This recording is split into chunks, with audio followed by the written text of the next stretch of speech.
Hello.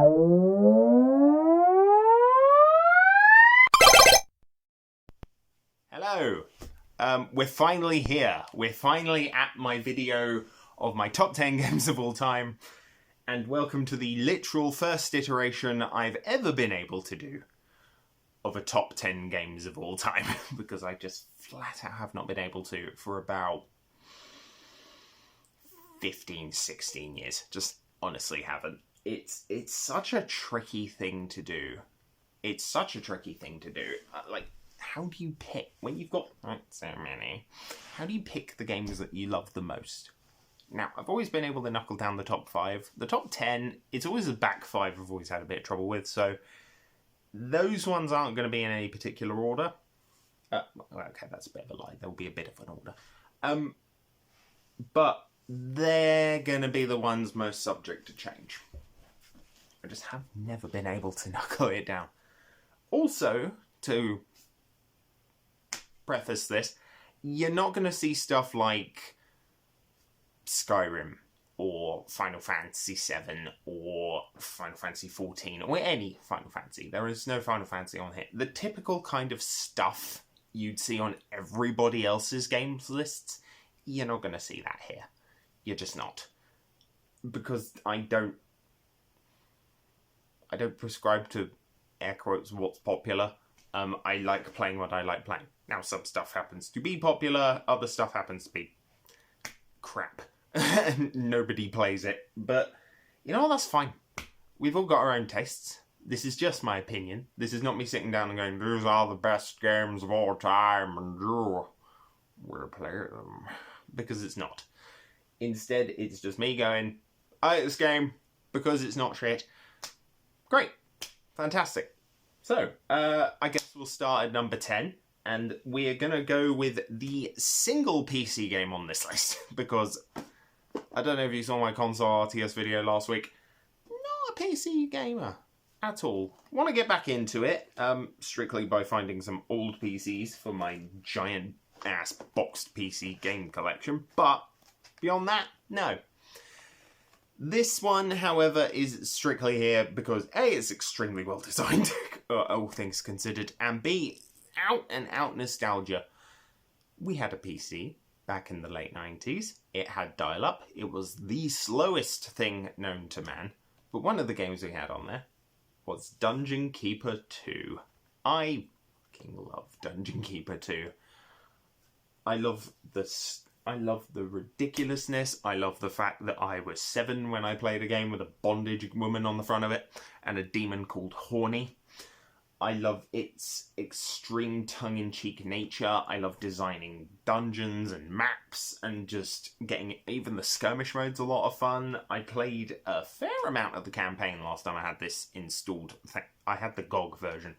I haven't actually played this big box version of it yet, but you know what? Thank you to my wife.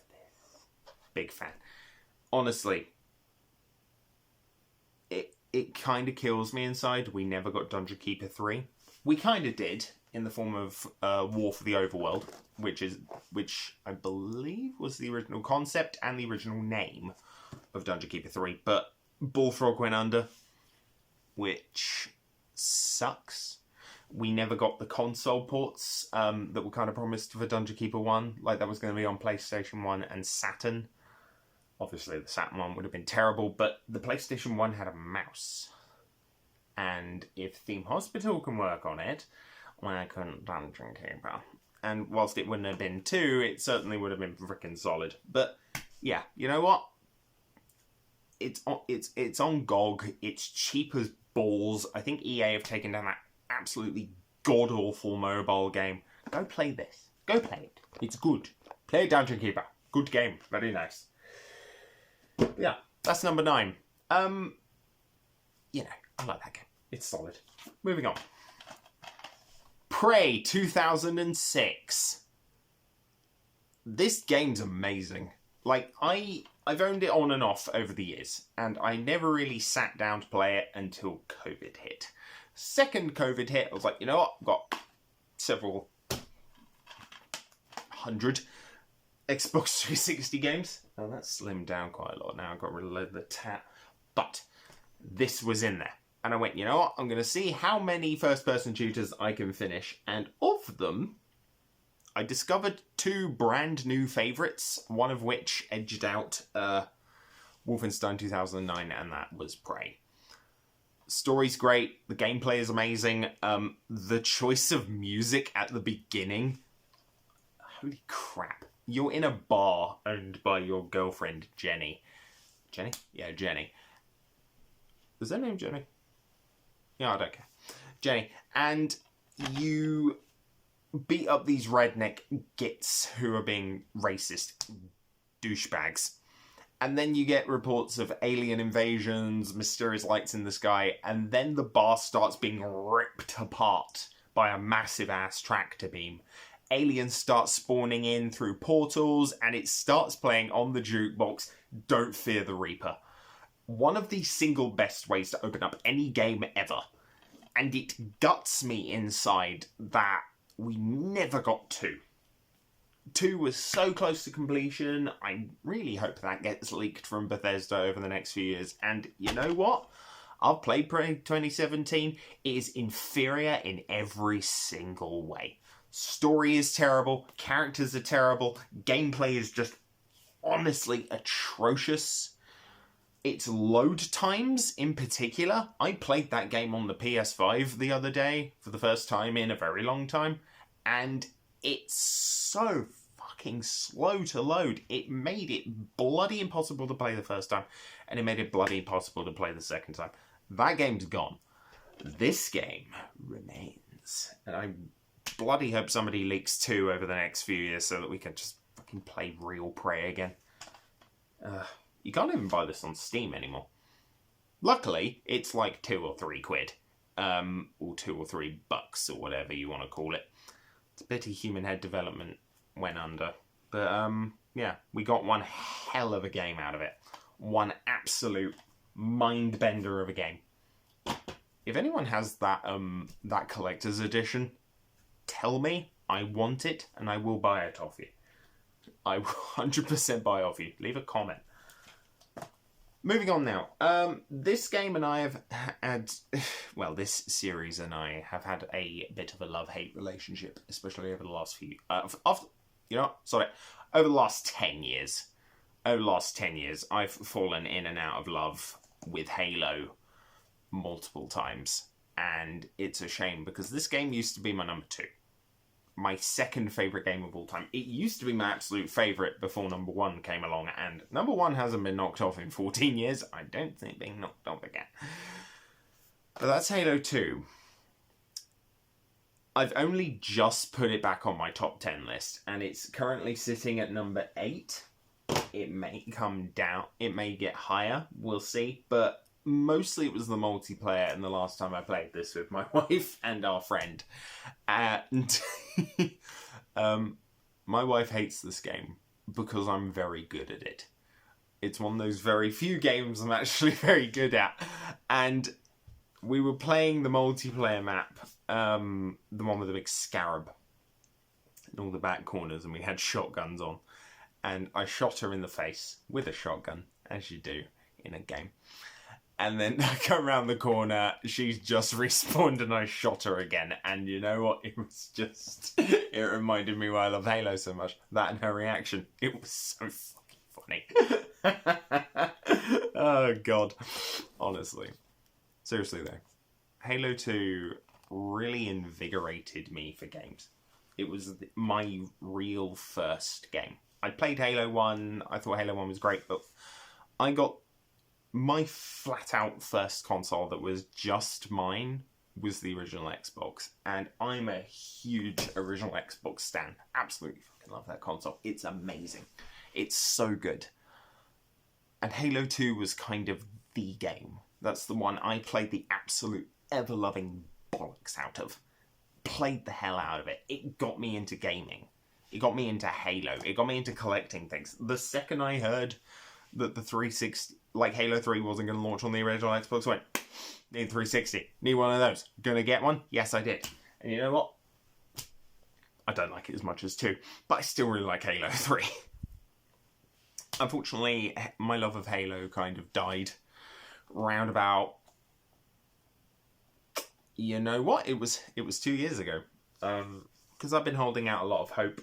I've been holding out a lot of hope for Halo, and Halo 2 was kind of my game. But then Halo Infinite came out, and you know what spoiled Halo for me? I refuse to buy that game. It is shit. It is absolute shit. But moving on, because I'm very acutely aware of time. This was actually my first real... This was probably the first console game I just flat out owned. Halo 2 was my first real, like, get into it, hyper-focused, holy crap, I love this game so much. But this one edges it out by a fair while, and that's because it's my favourite Sonic game of all time, Sonic Adventure 2 Battle. Now, I do have the Dreamcast version. I got that 2 or 3 years ago, for 40 quid, which, holy shit, very expensive. But this was my jam, and I think the biggest part of it is it's fun. It's got so much stuff in it. I love games where I can go back and just find new crap all the time, and this really is that kind of game. I still haven't finished it. I finished the Dark Story a couple years ago, but I've never actually bothered to sit down and finish Hero. Maybe I should? Oh no, I did. I'm on the final story, and you know what? It sucks. It fucking sucks. It's awful. Because if you die, you gotta do the whole fucking thing over again. Pain in the ass. But you know what? Chow Garden's good. I always end up getting a Dark one and calling it Donnie, because, of course. And you know what? Like, City Escape, Radical Highway, Pumpkin Hill, even Rouge's, like, Prison Break one. I've done that mission once, and I beat it first time, which I'm so happy about, because honestly, what a pain in the ass. I've never played it again, and I never bloody will. I have backed up so much data from this to make sure I never have to do it again. But you know what? 30 action stages, kart racing, like, multiplayer, just honestly, such a fucking good game. Such a good game. Play this. Buy it and play it. It's amazing. Sonic Adventure 2. It's available on so much crap now. Like, honestly, there's no excuse. This game, however, very hard to find physical releases of, which is a bit of a pity, because it was a limited release, but kind of had to have it, because it's absolutely one of my favourite games of all time. This is number 6, and it is Octodad.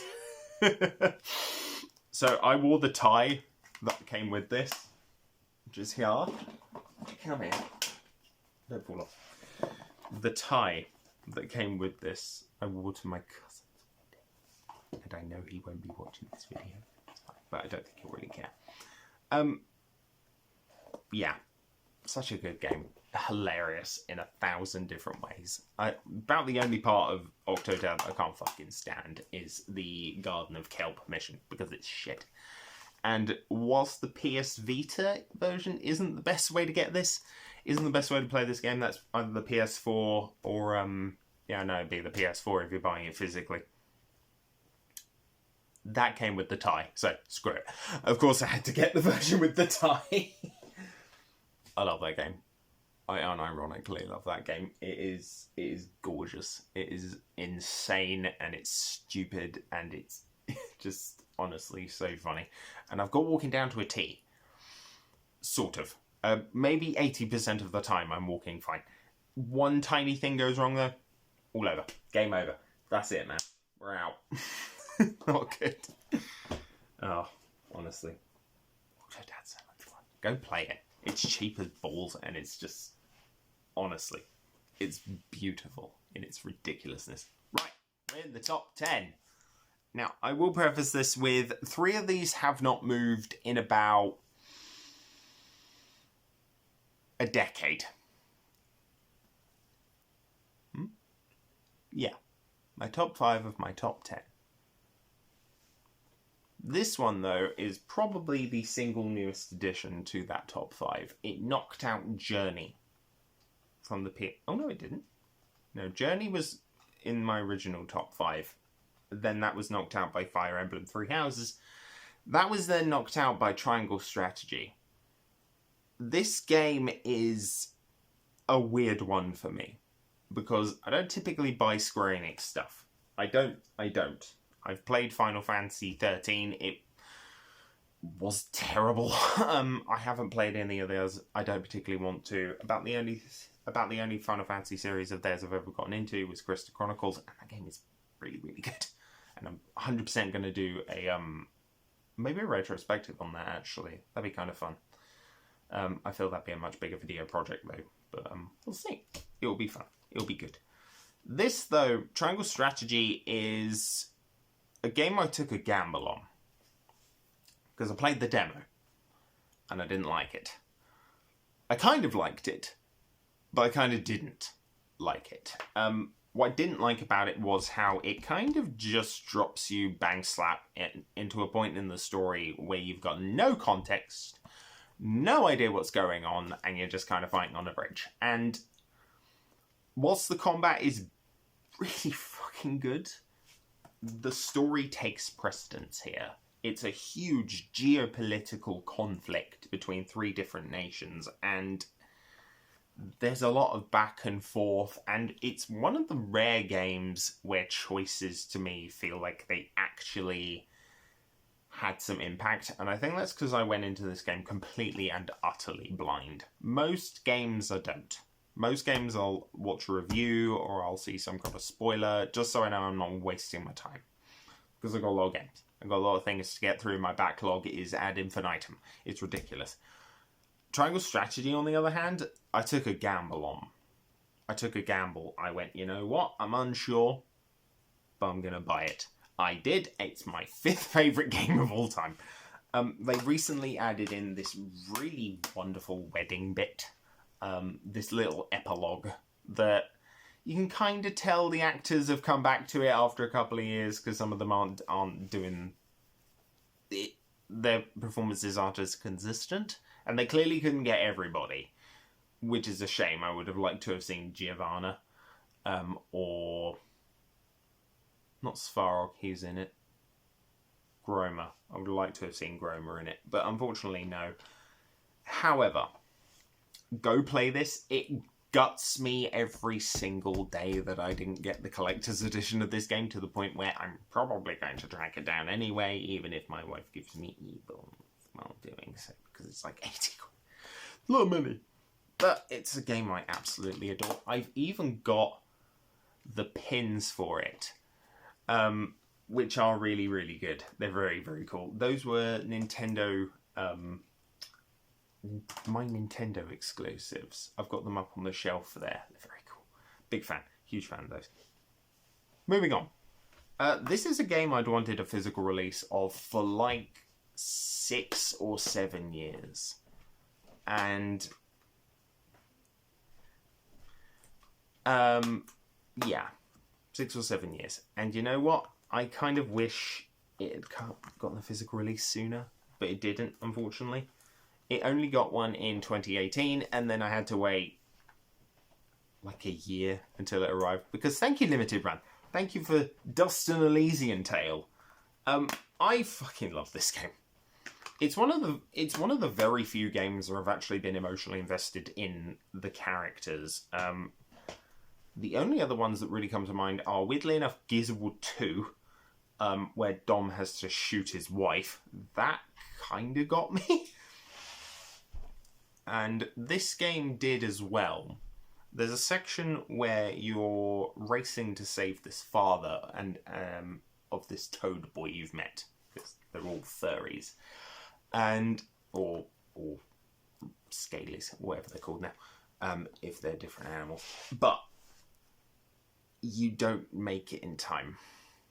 You beat the boss, you get this healing water flowing again. He's fucking dead by the time you get back. And the character's reaction to that, and them, 2 of them, really going at each other, whilst Fidget, who's the one here, kind of stays in the middle, trying to negotiate the peace, still sticks in my mind. I played that game again for the first time in a while last year, and you know what? It still gets me. It still gets me. It doesn't make me cry, but it always makes me think, which is a big thing for games. for me. They're not the most emotive of stories. I guess because you can blow off someone's head with a shotgun, so that kind of removes all attachment. But I love this game so much, I went and got the fidget plush. I went and got the Ara, who's the sword, kind of memory stick. That has the game on it, and it's got a bunch of like other stuff on it, which is just very, very cool, and I'm a huge fan of that. Thank you, IndieBox. Yeah, they're still kind of around, and they're still kind of selling stuff. I even bought their, I bought that off of them. Because they did a physical limited edition, but the physical limited edition was that keychain. It was just that memory stick with the game on it, and that was it. So, you know what, shout out to the original creator. I'm going to be posting this on Twitter, and I'm going to be hopefully hearing from him. It's Dust, because I love Dust. It's one of my favourite games of all time. And I want you to know how much I love this fucking game. It is brilliant. And, yeah, just honestly, one of my absolute favourite games. But that's number 4. Number 3, we're in the home stretch here, and 2 of these, one is obvious if you've been on my channel at all. One is blindingly obvious. This though isn't, and it's probably the most out of left wing choice on here, and that's Stubbs the Zombie in Rebel Without a Pulse. It's a game where you play as a zombie.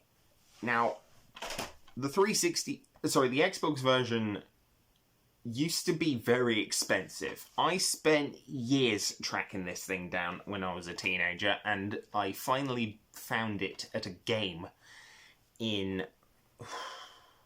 like a town or 2 over. I was coming back from seeing my friend who lived across country. And we were coming back because and his mum was bringing us back. And we went into game. And there it was. I didn't have enough cash on me. And it gutted me so much. I was so devastated. But then I did something a bit cheeky. And I went, would you mind helping me buy this? And I will pay you back the next time I see you. I did pay him back. There might have been like 40p in it or something. But you know what? This game is fucking amazing. And when they announced its re-release a couple years ago, I pre-ordered both the PS4 and the Switch versions. Because it's just so good. It's a ridiculous game. It's so much fun. I still kind of wish I'd gotten that collector's edition, but that's always the way. I'll always be like, oh, with the collector's edition later on down the line, even though there's no point. Because I'm not going to keep those sealed. I'm going to be opening that motherfucker and I'm going to be playing it. I very rarely get limited editions anymore. The Wii U being an exception. As well as like 1 or 2 that have like exclusive bits and pieces that I wanted. But Stubbs the Zombie...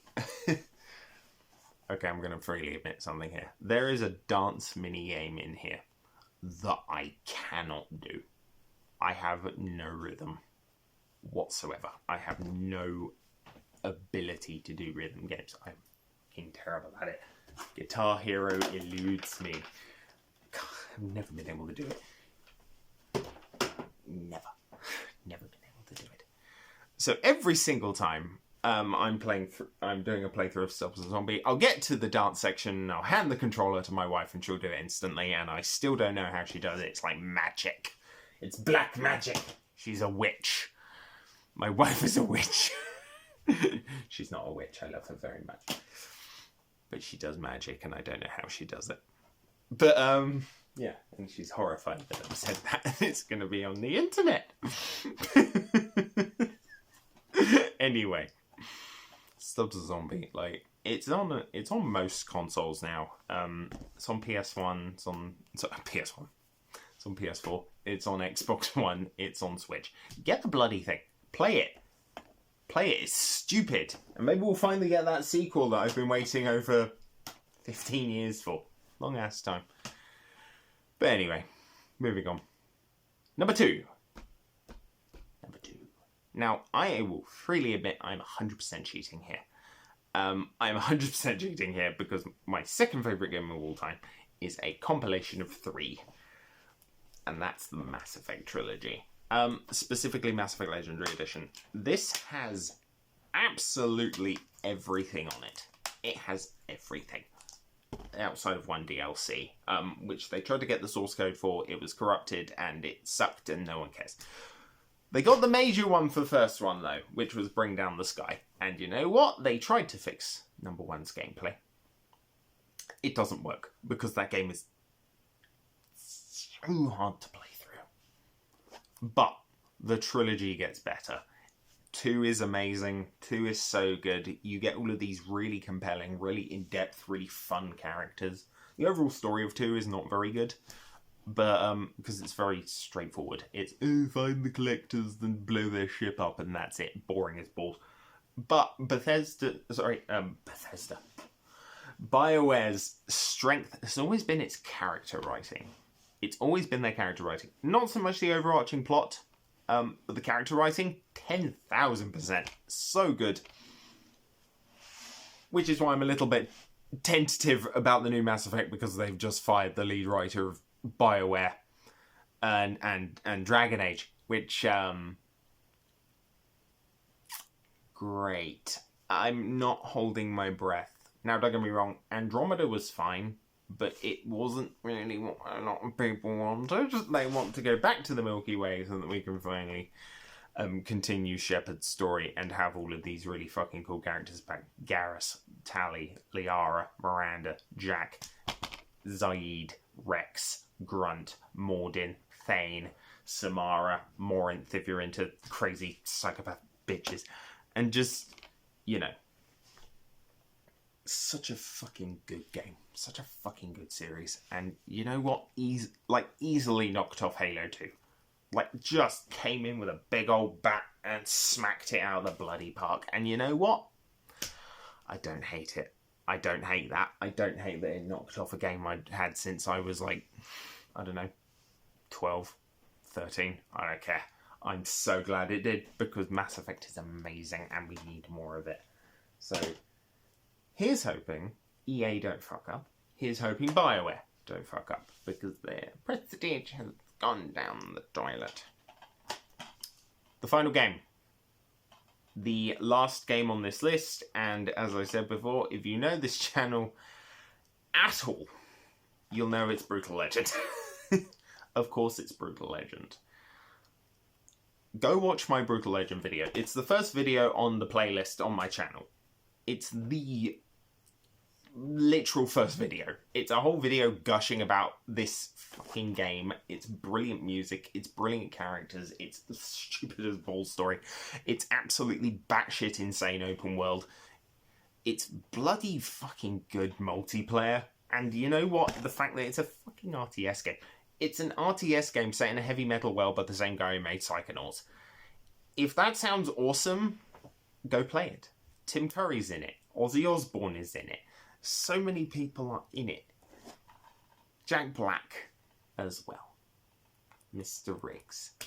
I love this game. I love this game to death. I am yet to find a game that tickles that same itch. And if Double Fine ever come out and go, oh, we're doing a second one, I'm going to be there day one. I'm going to be maybe breaking into their offices. And if they're watching this, which I highly, highly doubt that they are, I will be coming for your offices. I want that Eddie Riggs statue. I want that vinyl soundtrack. I want the re-released vinyl soundtrack. I want all of them. I want them to add to my ludicrously expensive collection. And I know they're ludicrously expensive, and if I could track them down for less than 800 quid each, that would be great. If I can't, maybe my wife will divorce me when I buy them eventually. But we'll see. Anyway, go play this game. It's on Steam.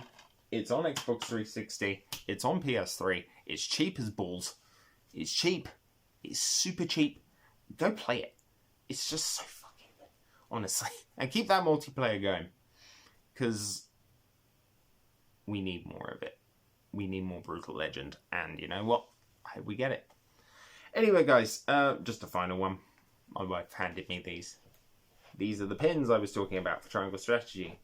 They're very cool. They're from My Nintendo. I think you can still pick up Roland and Benedict. I don't think you can pick up Frederica and Serenoa anymore. I think they're out of stock now. I don't know how much they are online either. And Fidget from Dust and Elysian Tale. Bit of a weird proportion, but I'm going to keep it forever.